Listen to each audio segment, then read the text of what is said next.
오늘도 주님의 은혜가 여러분의 삶 속에 넘치기를 바랍니다. 찬송가 380장을 부르시겠습니다. 380장입니다.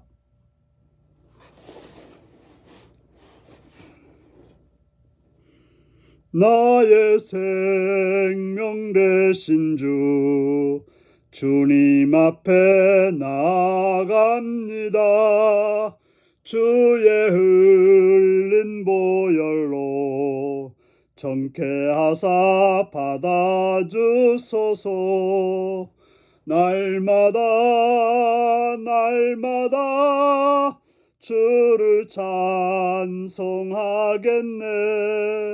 주의 사랑 줄로서 나를 굳게 잡아 매소서. 괴로운 세상 지낼 때 나를 인도하여 주소서. 주를 믿고 나가면 나의 길을 잃지 않겠네. 날마다 주를 찬송하겠네.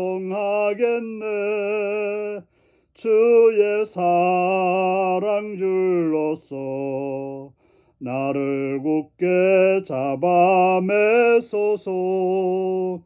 세상 살아갈 때에 주를 더욱 사랑합니다. 밝고 빛난 천국에 나의 영혼 들어가겠네. 날마다 주를 찬송하겠네.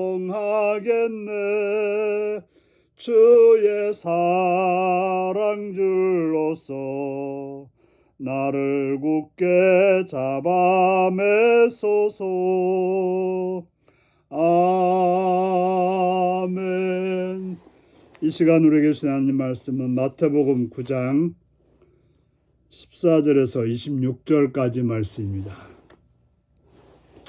마태복음 9장 14절에서 26절까지 말씀입니다. 교독하시겠습니다. 그때 요한의 제자들이 예수께 나와 이르되 우리와 바리새인들은 금식하는데 어찌하여 당신의 제자들은 금식하지 아니하나이까? 예수께서 그들에게 이르시되 혼인집 손님들이 신랑과 함께 있을 동안에 슬퍼할 수 있느냐?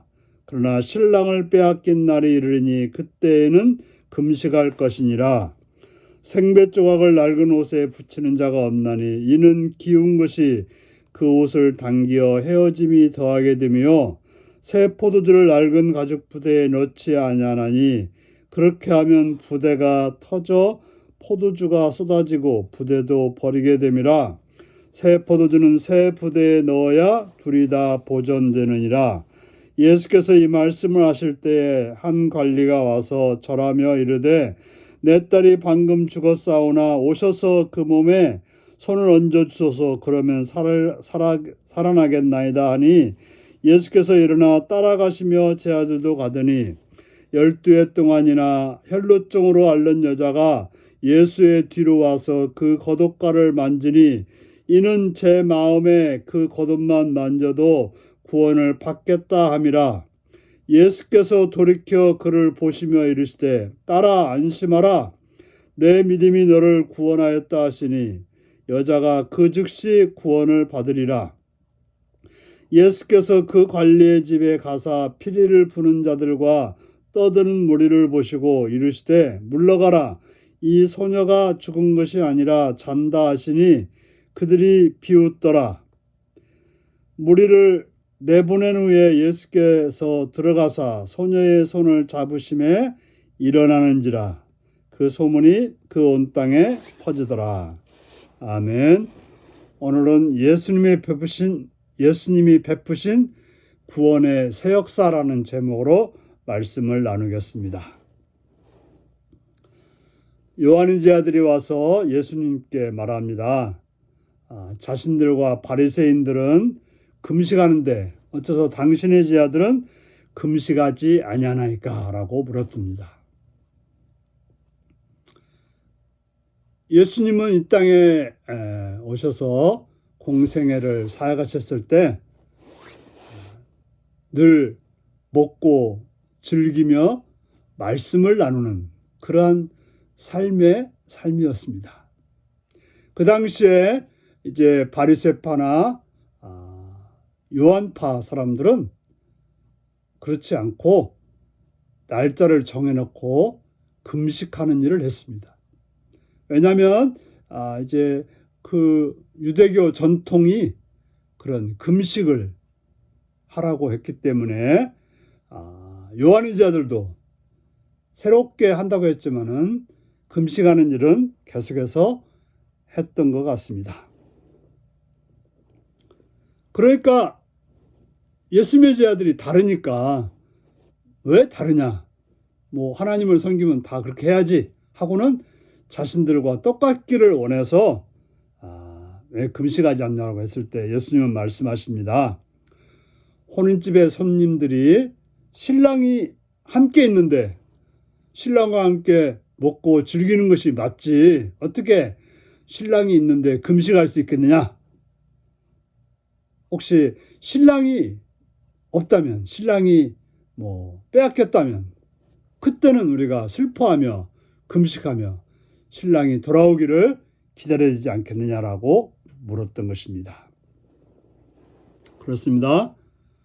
우리가 예수님을 만나서 예수님과 함께 기뻐할 때는 금식할 일이 아니지만 그러나 우리가 예수님을 잃어버리고 예수님을 정말 찾아야 될 때는 간절함으로 금식하며 찾을 필요도 있는 것입니다. 어떤 그 형식에 따라서 과거의 구습에 따라서 행동하는 것이 아니라 상황에 따라서 행동해야 된다는 걸 말하고 있습니다. 그래서 예수님은 두 가지 예를 들고 있습니다. 생배 조각을 낡은 옷에 깁는 사람이 없다는 거죠. 붙이는 자가 없다는 거죠. 그렇다가는 생배 조각은 멀쩡할지 몰라도 낡은 옷은 더 헤어지게 된다라고 말하고 있습니다. 또한 새 포도주를 낡은 가죽 부대에 넣는 사람이 없다는 것입니다. 그러면 새 포도주가 발효되게 될 때 낡은 가죽 부대가 터져서 새 포도주도 낡은 가죽 부대도 다 버리는 그런 결과를 낳게 된다고 하는 것입니다. 예수님은 새로우신 분이셨습니다. 하늘의 진리를 새롭게 전하는 분인데 과거의 것을 가지고 예수님을 받아들이면 그것은 이루어질 수 없는 망가지기밖에는 없는 그런 일이 생기게 되는 것입니다. 우리가 예수를 믿는다고 하는 것은 과거의 것이 아니라 새로운 마음으로 바로 예수님을 담아야 되고 예수를 믿어야 되는 것입니다. 그저 과거의 것으로 과거의 생각으로 과거의 틀로 예수를 믿게 되면 그것은 믿어질 수가 없고 예수님도 못 믿고 내 자신도 망가지는 그런 결과를 낳게 되는 것입니다. 그러므로 성령의 충만함으로 예수님을 받아들일 때 우리가 예수님을 따라서 새로운 길을, 복된 길을, 아름다운 길을 갈 수 있게 되는 것입니다.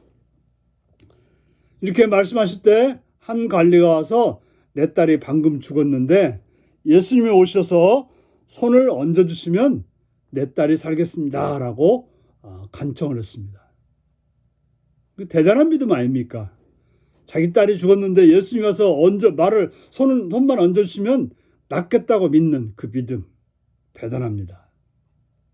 그래서 예수님은 그 믿음을 보시고 그의 집을 향해서 갔습니다.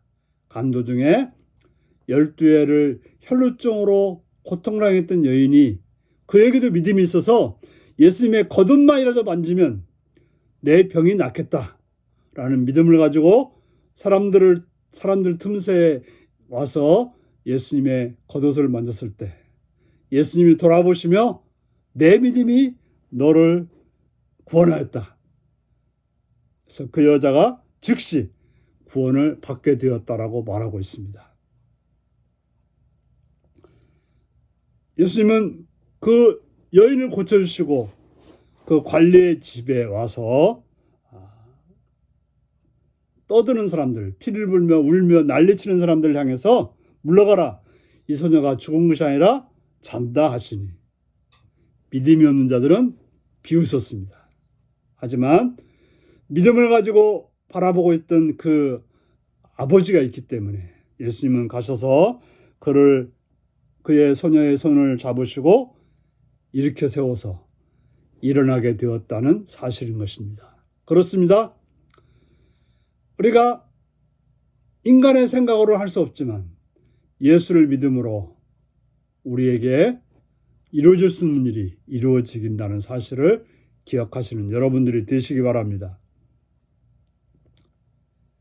우리가 믿음을 가지고 예수님께 나오면, 믿음을 가지고 예수님께 간구하면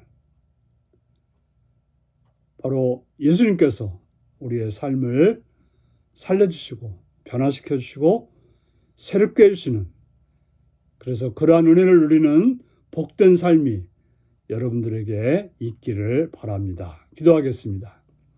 자비로우신 아버지 이름을 찬양합니다. 우리가 예수를 믿는다고 하면서 과거의 것을 가지고, 과거의 고정된 관념을 가지고 예수를 믿고 있지는 않는지 살피게 하여 주옵소서.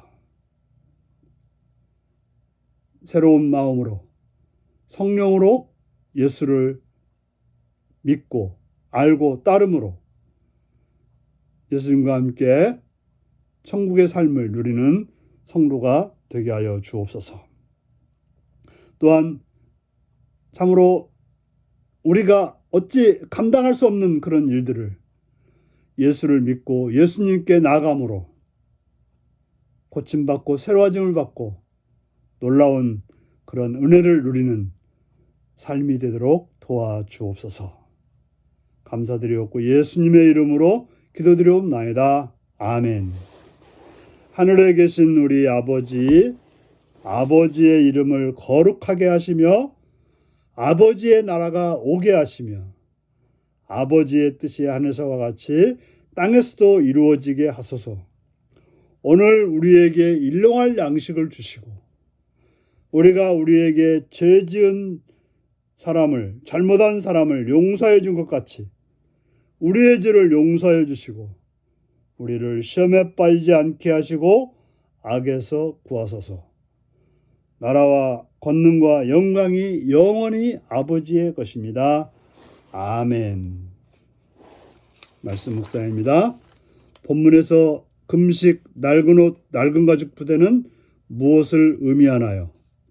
하나님의 새 일을 경험하는데 방해되는 고정관념이 있다면 무엇인가요? 혈루증을 앓는 여인과 딸의 죽음을 맞이한 관리에게 공통적으로 필요한 것은 무엇이었나요? 내게 인내하는 믿음이 필요한 일은 무엇인가요?